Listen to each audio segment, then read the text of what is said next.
Kaixo, gaur zinemaldian bi pelikula ikusitu goizian. Alde batetik Edward Bergerren Ballad of a Small Prayer, eta beste alde batetik Jose Luis Guerinen Historias del Buen Valle. Lehendabiziko pelikula, esan dezakegu, superprodukzio amerikar bat dela, eta ez dakit oso nola esan, da Dickensen Cuento de Navidad itxurako pelikula bat, non ikusten dugun personaje uraino baten, kasu honetan ez da urainoa, baina bai da diruarekin harreman txarra daukan personaje baten erorketa.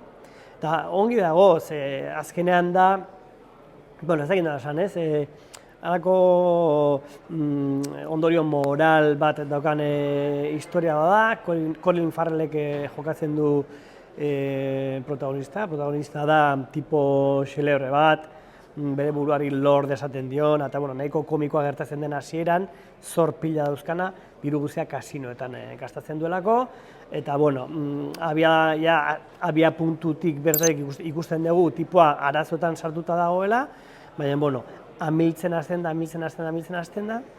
baina amildu aurretik agertzen zaio salbatzaile bat. Salbatzaile bat, hasiera batean dela persona erreal bat, eta momentu batetik aurrea bilakatuko dena persona irreal bat.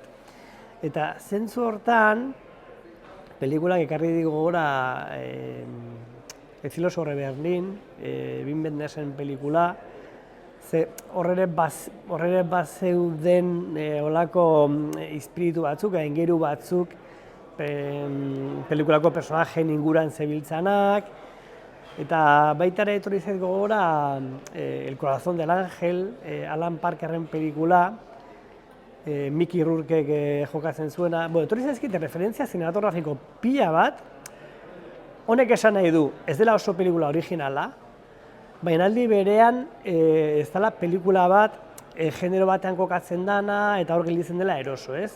Da pelikula bat nahiko originala, oso entretenigarria eta aldi berean pixkat irrelevantea. Alegia, falta izan zaio behar bada zinemaldi batek eskatzen duen puntu arti hori edo ukitu bereziago hori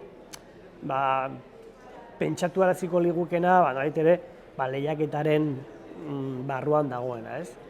Lehiaketaren barruan dago, baina ez dut uste sariak irabazteko hautagaia denik, nahiz eta Colin Farrell eta Fala Chen, Colin Farrellen salbatzailea, aktore txinatarra, ezago oso guai dagoena pelikulan. Igual aktorak bezala edo olako zerbait, ez esan dezagun bigarren mailako sariren bat, ez? Baina, ezagit, pixkat kanpoan ikusten dut. Pelikula polita, zinemara juteko igandarratxaldean oso ondo, gero zerrezat hartzeko lagunekin, baina, besterik gabe. Bigarren pelikula da Historias de Buen Valle, dela Jose Luis Guerin katalanaren dokumental bat. Jose Luis Guerin, nik aspaldi ez daukan bere berri, baina, orain dela urte pila bat egin zuen Construcción izeneko dokumental bat, Bartzelonan kokatuta zegoena.